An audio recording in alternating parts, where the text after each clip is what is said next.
Hear him?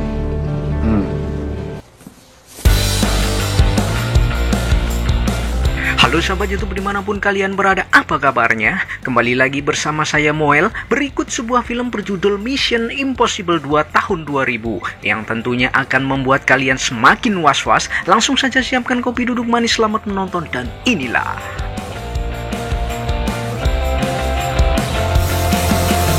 kisah. Dimulai dari seorang ilmuwan, yakni Dr. Nerkovic, yang berhasil menemukan sebuah virus bernama Chimera.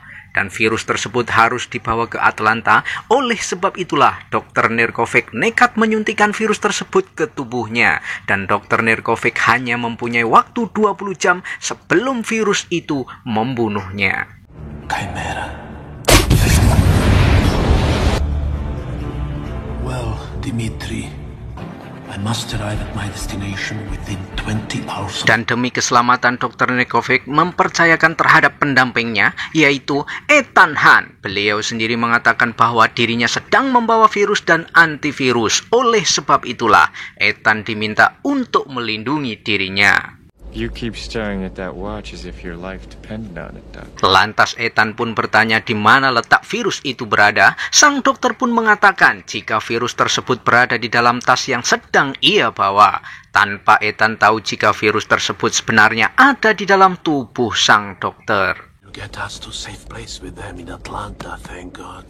Saat bersamaan sang pilot mengatakan jika pesawat dalam masalah dan menghimbau agar penumpang untuk segera memakai masker oksigen.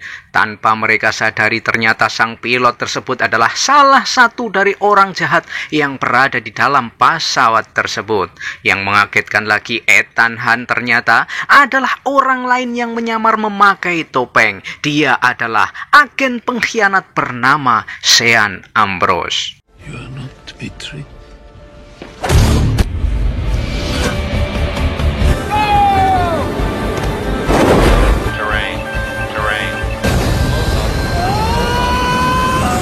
Ternyata Ethan Hunt yang asli sedang berada di atas bukit, sedang melakukan olahraga panjat tebing.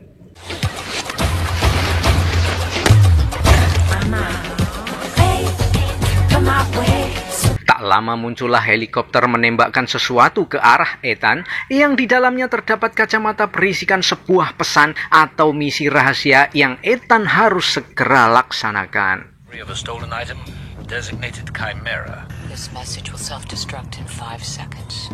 48 hours to recruit, Miss Nordorf Hall. Dan dari pesan tersebut Ethan harus menemui partner kerjanya. Dia adalah Niah, seorang pencuri profesional yang pada malam itu Niah sedang melakukan pekerjaannya, yakni mencuri kalung bernilai jutaan dolar. Namun tak sulit bagi Ethan untuk berkenalan langsung dengannya saat Niah sedang bekerja. I see you found it. Think you're the only one who can pick it up?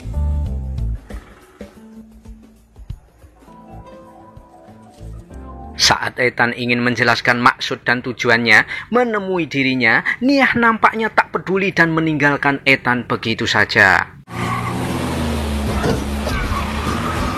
Esok harinya saat Niah sedang di perjalanan, tiba-tiba muncul lagi si Ethan yang meminta agar Niah mau mendengarkan penjelasannya. Karena Niah terlihat masih cuek, si Ethan pun mencuri perhatian dengan cara yang sangat mengancam keselamatan. Well, if you want me, you gotta catch me.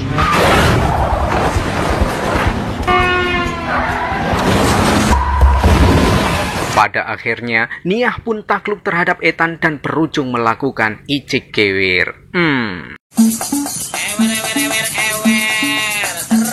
Malam harinya Ethan terlihat menemui atasannya, yang seperti kita ketahui bahwa Ethan ini bekerja pada organisasi bernama IMF di bawah naungan CIA. Nah, misi Ethan kali ini berhubungan dengan virus Chimera. Dan yang membuat Ethan kaget setelah mengetahui sahabatnya, yakni Dr. Nerkovic, telah tewas dalam kecelakaan pesawat. Come to Sydney at the company, meet to Atlanta immediately. Dr. Vladimir Nerkovic is dead. Semua ini gara-gara si Ethan yang susah untuk dihubungi. Lantas sang atasan mengirim agen lain yang bernama Sean Ambrose. Dengan menggunakan topeng, namun sialnya Sean Ambrose justru berkhianat mencuri virus dan antivirusnya. Now, someone on that flight planned an operation designed to bring the plane down. Dan misi Ethan kali ini harus menemukan di mana letak persembunyian Sean Ambrose. Yang karena Sean Ambrose sulit untuk dilacak, Ethan merekrut Nia untuk bergabung. Yang karena Nia ini mantan kekasih Sean Ambrose. Hal tersebut dimanfaatkan oleh Ethan untuk memancing Sean Ambrose keluar dari tempat persembunyiannya. Now, in case you must recover this, whatever, Chimera, and she's a woman. She's got all the training she needs. Dan ternyata Ethan sendiri sudah kepalang naksir terhadap Nia. Mungkin karena berat untuk mengirim Nia, apalagi misi kali ini Nia harus menggoda Sean Ambrose. Namun karena tuntutan pekerjaan, Ethan harus merelakan Nia untuk pergi. You gonna try and force me to do this? Generally, I don't favor... Berkat alat pelacak, Ethan bisa memantau kemanapun Nia pergi. Dan bukan hanya itu aja, Ethan merekrut 2 orang pria handal. Ada Luther, sang hacker, dan William, orang yang serba bisa. Hingga akhirnya Ambrose pun kepancing keluar dan membawa Nia ke tempat persembunyiannya. Let's put in the coordinates to get a visual. Here we go.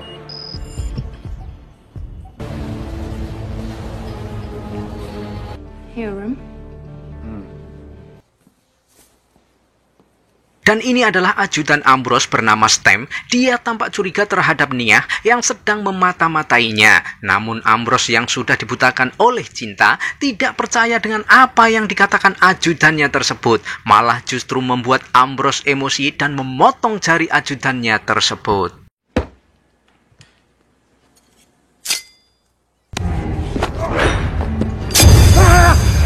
Hingga suatu hari Ambrose mengajak Nia untuk melihat pacuan kuda. Di tempat itu juga muncullah William yang menyamar dan memberikan alat komunikasi ke Nia agar bisa berbicara dengan Ethan. Sementara itu Ambrose sendiri sedang menemui seseorang yang ternyata orang tersebut adalah John McCloy. Dia adalah bos sekaligus pemilik usaha farmasi yang di situ terlihat Ambrose sedang memperlihatkan video yang sangat penting. Terlihat dari ekspresi John yang terlihat tidak senang setelah melihat video tersebut.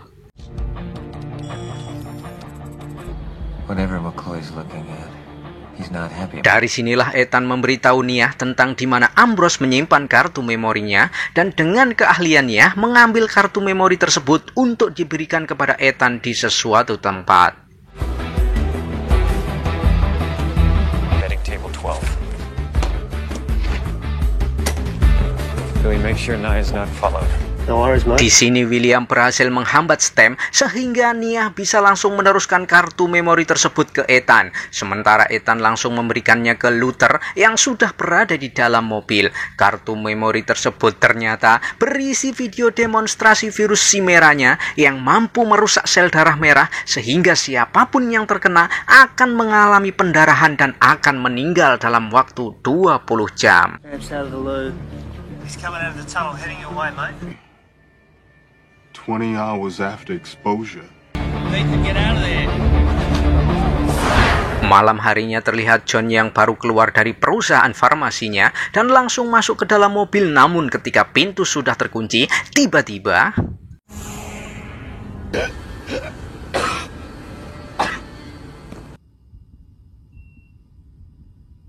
dan ya, ternyata Dr. Nirkovic masih hidup. Entah gimana caranya, namun yang jelas di sini John diintrogasi oleh Dr. Nirkovic karena John sebagai pengusaha farmasi hanya ingin memperkaya dirinya sendiri tanpa memikirkan orang lain.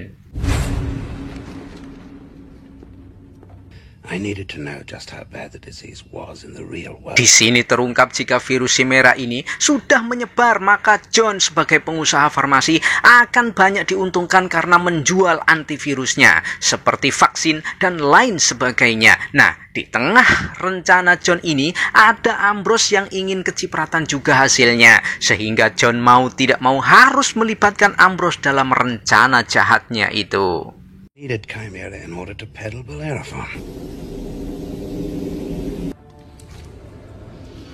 heard. Dan ya, ternyata ini adalah ulah si Ethan yang ingin mengungkap apa yang sebenarnya terjadi. Saat itu juga Nia ingin berusaha kabur, namun Ethan berhasil menahannya dan meminta agar Nia tetap berada di sini. Yang ketika Nia masuk ke dalam, Ambrose pun membuka topengnya sekaligus kecewa, marah, patah hati karena ternyata apa yang dikatakan oleh ajudannya itu semuanya benar.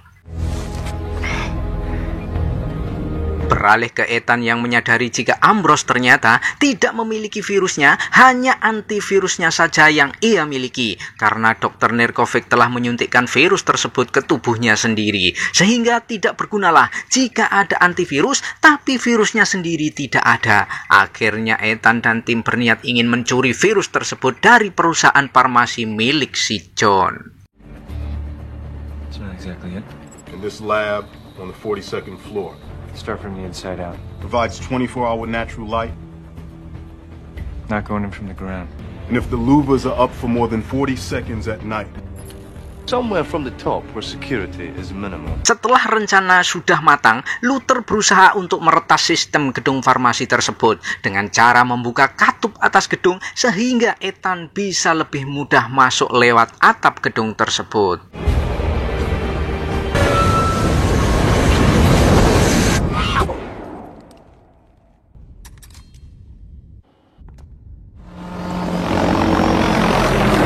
Menggunakan laser pembelah kaca, Ethan bisa masuk ke dalam laboratorium tempat di mana virus tersebut disimpan. Namun pada saat sudah mendapatkan, tiba-tiba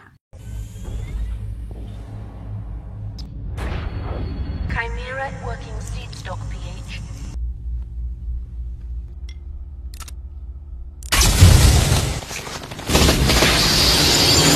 dan ya, datanglah Ambrose beserta komplotannya yang ternyata sudah menyadari jika Ethan akan mengambil virus tersebut. Terjadi baku tembak yang Ambrose sadari bahwa virus tersebut terjatuh. Jika sampai itu terjadi, maka semua yang ada di situ akan terkena virusnya. Menyadari hal tersebut, Ambrose mengeluarkan jurus andalannya, yaitu Nia.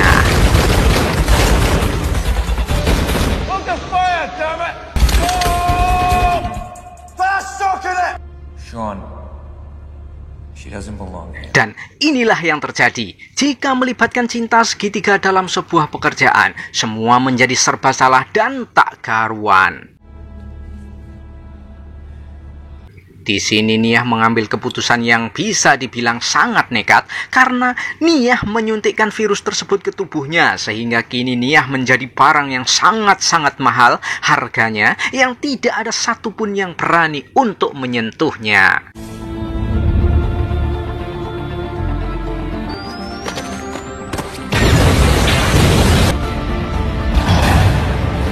Dalam situasi terdesak seperti ini tidak ada cara lain selain membunuh Nia. Namun karena Ethan juga sudah terlanjur sayang sama Nia, dia lebih memilih kabur dan memikirkan gimana nanti akan menemukan cara untuk menyembuhkan Nia.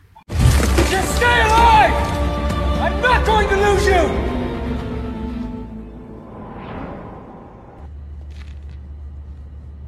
Tindakan Ethan tersebut jelas menguntungkan sekali buat Ambrose karena Ambrose akan mengambil sampel darah Nia yang sudah terinfeksi virus lantas dijual ke John sebagai pemilik perusahaan farmasi. Tak hanya itu, Ambrose juga akan membiarkan Nia berkeliaran di tempat umum sehingga banyak orang yang tertular virus tersebut. Sementara dia sendiri sedang melakukan transaksi dengan si John di pinggir pantai.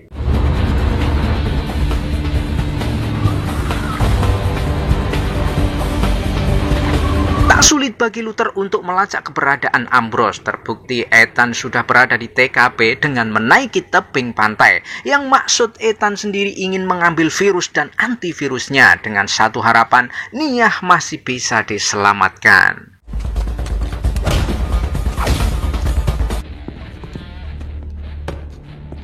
Ambrose sendiri tipikal orang yang serakah, tidak hanya cukup menjual virus dan antivirusnya, namun ia juga ingin memiliki 50% saham dari perusahaan setelah nanti terjadi pandemi. John sendiri akhirnya menyetujui permintaan si Ambrose setelah mendapatkan intimidasi dari pasukannya Ambrose.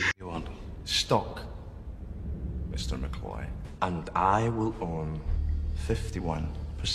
Better than being broke. I have terrorists and other yang tanpa mereka sadari jika si Ethan ternyata sudah berada di situ sambil melumpuhkan satu persatu penjaganya. Yang ketika Ethan sudah berada di tempat depan pintu, Ethan pun melemparkan sebuah peledak dan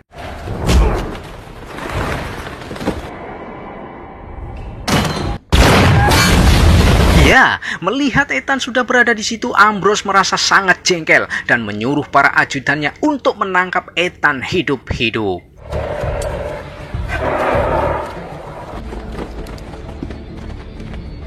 Terjadi baku hantam antara Ethan dan Stem sehingga Ethan melepaskan satu granat dan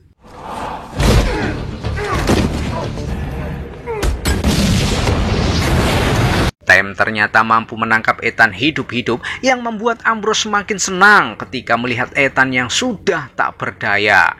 Bahkan saat kakinya ditembak pun, Ethan tidak sedikit pun mengeluarkan suara. Hal tersebut membuat Ambrose makin kalap dan ingin menembak Ethan, namun tiba-tiba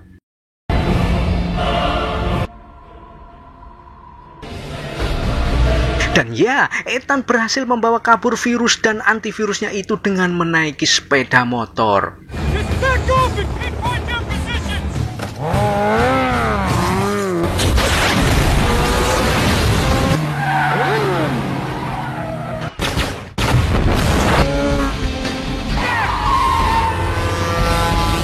Akhirnya terjadi kejar-kejaran antara Ambrose dan Ethan hingga sampai di pinggir pantai.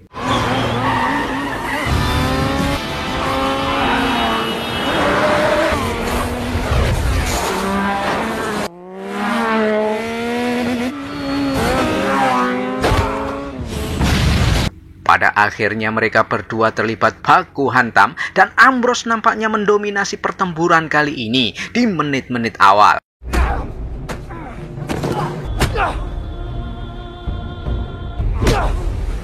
Namun ketika Ambrose mengatakan sebentar lagi Nia akan mati, Ethan langsung bangkit dan mampu mengalahkan Ambrose. Saat itu juga datanglah Luther dan akhirnya Ethan menembak mati Ambrose.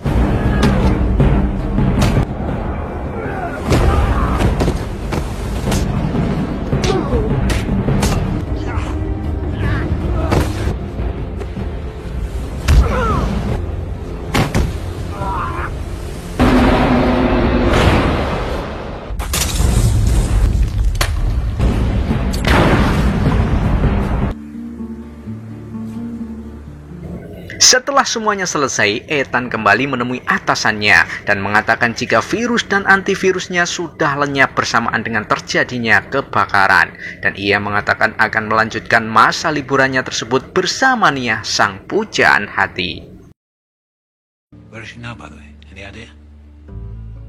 Tamat. Terima kasih sudah menonton. Jangan lupa like, komen, dan subscribe. Saya Moel mengucapkan terima kasih, pamit undur diri, dan sampai jumpa.